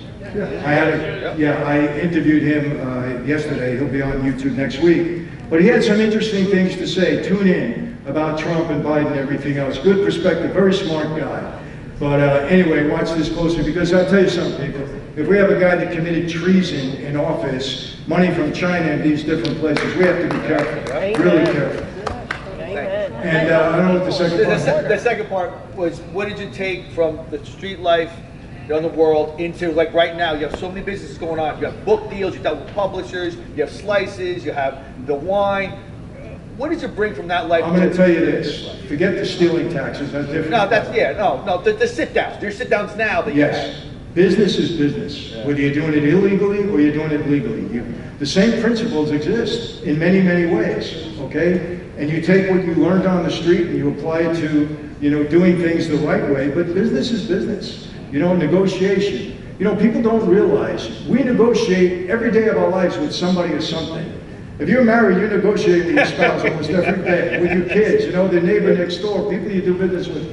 You know, you got to master the art of negotiation, number one. It's very, very important. You got to know how to read people, very important. People come to me all the time, Michael, I want to open up a restaurant. Okay, well, what's your plan? I'm going to sell good food. Okay, well, I hope so. What else? I'm going to have a good location. Okay, that's well, what's your plan? Do you have a business plan? You know, where do you want to be in 5 years? Show me, lay it out. People just run into things sometimes, they don't even plan it out.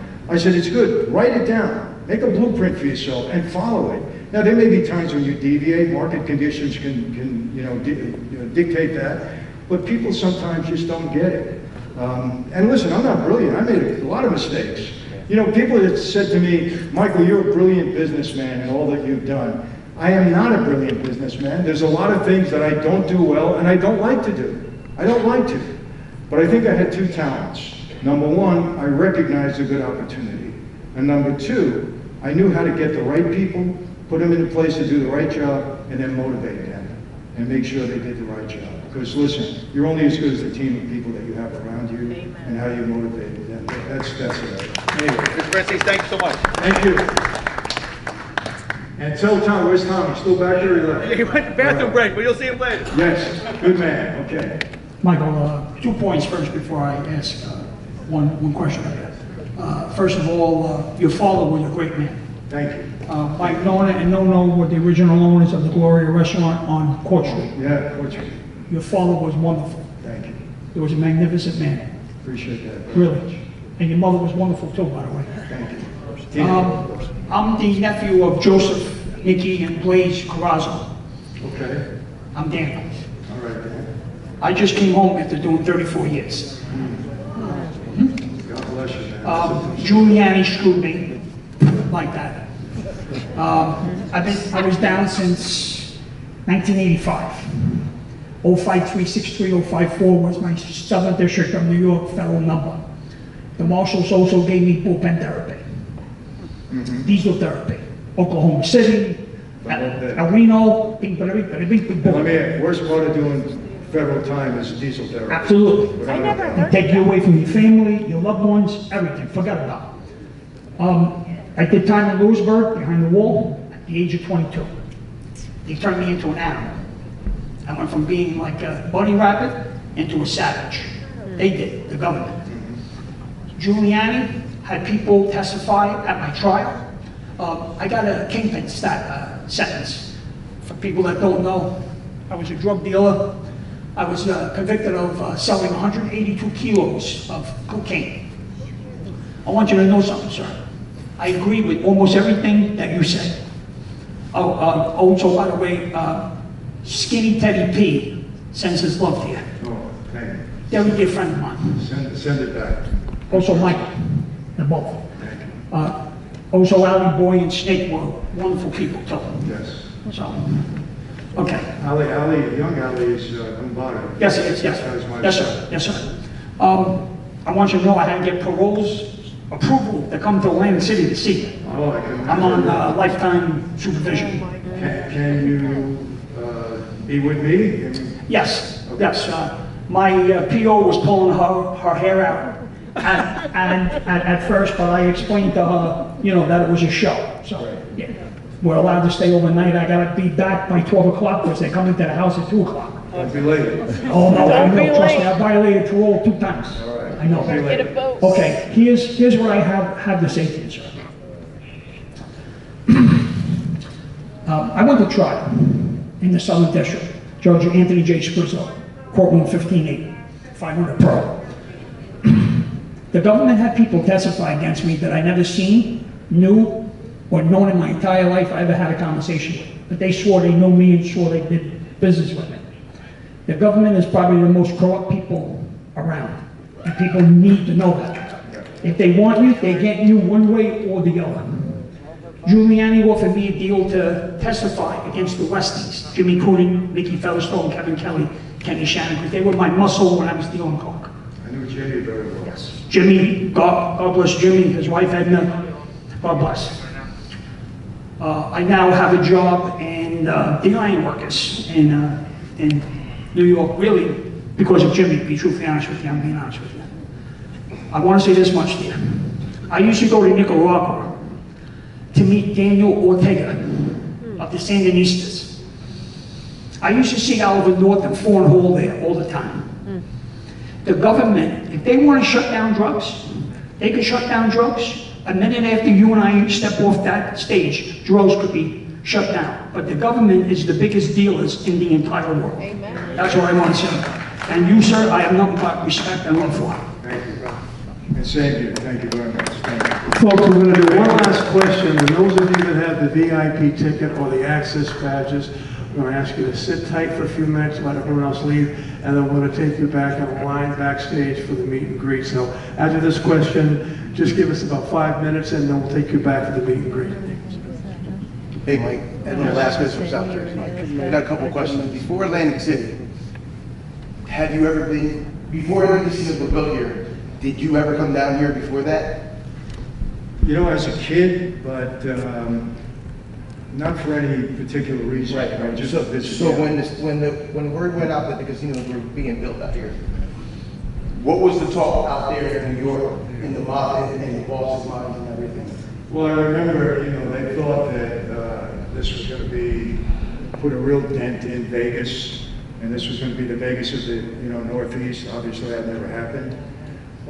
But saw it as an opportunity. Right. You know, look, I had an arrangement with Nicky Starford, and I like Nicky, by the way, but, you know, that was my relationship with him, where I had control of the security guards union, and we were going to unionize all the hotels here. And Nikki and I were working that out before we both had our trouble. It was towards the end. And we started to put that deal together. We were arranging picket lines and you know, whatever. But we saw opportunity here. You know, look, guys on the street love to gamble. Right. Come on, let's be honest.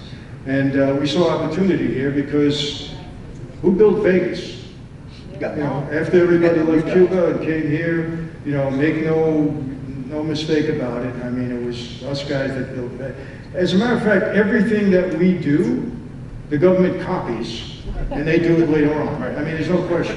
You know, I'll never forget when off-track betting came in to New York. Some of the cops I remember talking to them, they said, we're going to put you guys out of business. I said, really, let's wait and see. Because remember, you go to OTB, what do you have to do? You got to put your money down. They don't give you credit. What happens? More people go to OTB and gamble. Okay, when they lose, what happens? They got to go back to the bookmaker because the bookmaker gives credit. So they actually increased our business because people that weren't gambling before started gambling with us. Okay, and then what happened with OTB? They went bankrupt. They don't even know how to run the darn thing. They should have called us who would have handled it. I'm serious, you know, they didn't know how to do it. But anyway, you know, look, it was seen as an opportunity. It never quite developed, I think. I don't think there was, and I might be wrong on this, but just my own, because I don't know everything. I don't know everything that went on. But I don't think we ever really had a stronghold here in Atlanta. No. I mean, way back, you know, the 20s, when monkeys here and all of that, it was a different situation. But after '77, they had pretty good control, the gaming control industry. I mean, the gaming control board here. I don't think we really had a foothold here ever. Now, one more question. Growing up, I had my father used to just tell me stories. He's from East New York, and I used to just love the stories he told. Your father, has he ever been down here prior, when he was young, and tell you any stories of Atlantic City? No, my dad never did. No, you know, all the stories are mostly Brooklyn. Yeah. You know, Right. Never did. So you know, I can't say I know everything that went on in Atlantic City. I don't. I visited here a couple of times. I was never a gambler myself, so I didn't really go into the casinos for that reason. But you know, I know history. Right. I know guys that were around here, but I didn't get involved much myself. Now, your meetings with Nikki, were they always in Atlantic City or were they outside? And the reason why I asked that is, there was a restaurant years ago, and it's called Ceasar's. And I remember being a kid, and I remember seeing a lot of mobsters in there, in their private room, when my dad used to take us to dinner there, and he used to say, that guy's a mobster. You know? Yeah, I know the place. Yeah. Those would hang out. But no, when I met Nikki here, we met in a house, and a couple of times, and then I met him in Philly a few times. Yeah, and like I said, I got along with him. I know his reputation, but and I don't know if any of you saw, but I said a little something about Joey Molino. Was down in Florida, my most recent one, and I think he and I don't know for sure and not, but we might do something together, just that conversation. Thank you so much. Okay. You know what, I got to tell you, thank you. A lot of these guys on YouTube, people, I want to tell you something. You know, a lot of stories go around, there's a lot of guys there. I think you know, those of you that follow me, I don't have a bad mouth to anybody. I had a lot of shots thrown at me from people. You know, YouTube is all about views for some people. If they can use clickbait, poor Sammy, I have to say that. More guys use that guy's name and trash him, and it's just to get views. They're like view hounds or whores, if you want to call them. But I don't get involved in that. A lot of these guys don't know what they're talking about. They weren't even part of the live. They try to do things. Tom LaVecchia, you still here, Tom? He's probably going backstage. Okay. Well, he's a guy, he's credible, and when he tells you something, you can kind of listen to it. But there's a lot of guys there that, you know, just take things with a grain of salt. That's all I'll say. Folks, thank you so much. I know they didn't get questions answered. Go to Michael's website, okay? And those binge watchers, go to his YouTube channel and watch 400 shows. You know, one last thing I wanted to say. I'll make a slight introduction here. Mike Tyson and I have gotten together. I know Mike quite a while, yes. And we have put a platform together called Champions Corner. And basically, it's a platform, the theme of it is turning your adversity into an advantage.